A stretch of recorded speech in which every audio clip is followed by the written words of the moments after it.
जिस समय रेवत कुकुदी ब्रह्मा जी के पास से लौटकर नहीं आए थे, उसी समय पुण्यजन नामक राक्षस ने उनकी पूरी कुशस्थली को नष्ट कर दिया। उसके 100 भाई पुण्यजन राक्षस के डर से दसों दिशाओं में भाग गए। उन्हीं के वंश में उत्पन्न हुए क्षत्रिय समस्त दिशाओं में फैले। धृष्ट के वंश में राष्ट्रक नामक क्षत्रिय हुए। नाभाग को नाभाग नामक पुत्र हुआ। नाभाग का अम्बरीश और अम्बरीश का पुत्र विरूप हुआ। विरूप से प्रसिद्ध अशोक का जन्म हुआ तथा उससे रथितर हुआ। रथितर के संबंध में यह श्लोक प्रसिद्ध है। रथितर के वंशज क्षत्रिय संतान होते हुए भी आंगिरस कहलाए, अतः वे क्षत्रोपेत ब्राह्मण हुए। छींकने के समय मनु की घ्राणेन्द्रिय यानी नाक से इक्ष्वाकु नामक पुत्र का जन्म हुआ। उनके 100 पुत्रों में से विकुक्षी, निमि और दंड नामक 3 पुत्र प्रधान हुए तथा उनके शकुनी आदि 50 पुत्र उत्तरापथ और शेष 48 दक्षिणापथ के शासक हुए। इक्ष्वाकु अष्टकाश्राद्ध की शुरुआत कर अपने पुत्र विकुक्षी को आज्ञा दी कि श्राद्ध के योग्य मांस लाओ।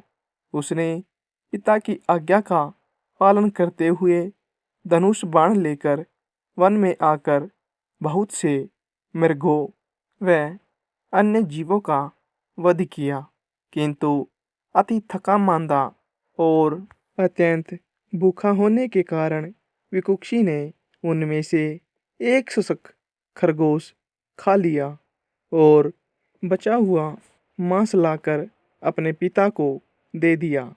उस मांस की जांच करने के बाद इक्ष्वाकु के कुलपुरोहित वशिष्ठ ने कहा, इस अपवित्र मांस की क्या आवश्यकता है? तुम्हारे दुरात्मा पुत्र ने इसे भ्रष्ट कर दिया है, क्योंकि उसने इसमें से एक खरगोश खा लिया है। गुरु के ऐसा कहने पर तभी से विकुक्षी का नाम ससाद पड़ा और उसके पिता ने उसे त्याग दिया। पिता के मरने के बाद ससाद ने पृथ्वी पर धर्म अनुसार शासन किया। उस ससाद को पुरजय नामक पुत्र हुआ। फिर उसका नाम पुरजय से पुत्रजय रखा गया। पूर्व काल में त्रेता युग में एक बार अति भीषण देव असुर संग्राम हुआ। उसमें महाबलवान दैत्यगण से पराजित हुए। देवताओं ने भगवान विष्णु की आराधना की। तब आदि अंत शून्य अशेष जगत प्रतिपालक श्री नारायण ने देवताओं से प्रसन्न होकर कहा, आप लोगों का जो कुछ भी अभिष्ट है वह मैंने जान लिया है। उसके विषय में यह बात सुनिए।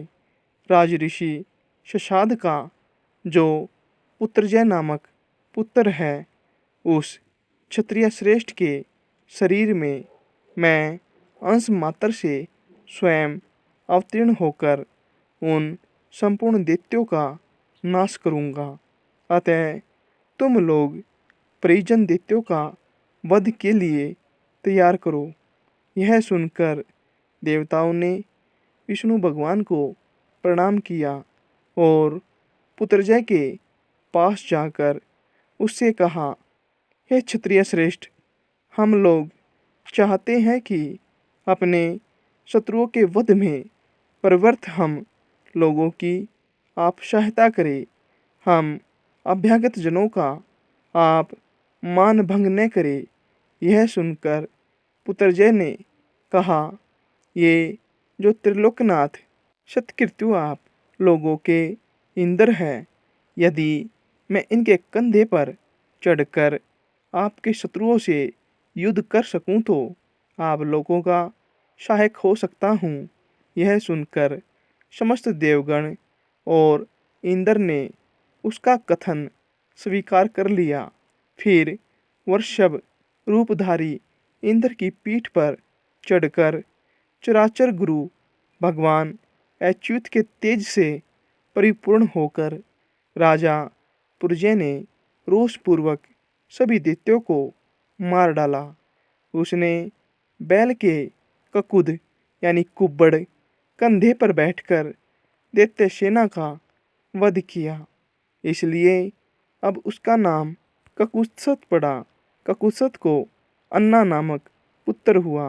अन्ना को पृथु, पृथु को विष्टराशो, विष्टराशु को चांद्र युवन अशो तथा चांद्र युवन अशो को शावशत नामक पुत्र हुआ, जिसने श्रावस्तीपुरी बसाई।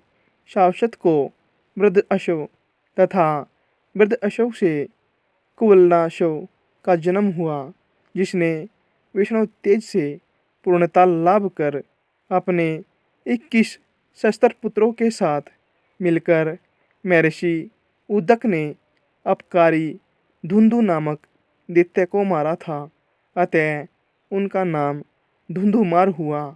उसके सभी पुत्र धुंधु के मुख से निकली हुई निश्वास अग्नि से जलकर मर गए। उनमें से केवल दृढ़ अशव, चंद्र अशव और कपिल अशव ये 3 ही बचे थे। दृढ़ अशव से हर्यशव, हर्यशव से निकुंभ, निकुंभ से अमितशव, अमितशव से कृशाशव, कृश अशव से प्रसेनजित और प्रसेनजित से युवन अशव का जन्म हुआ।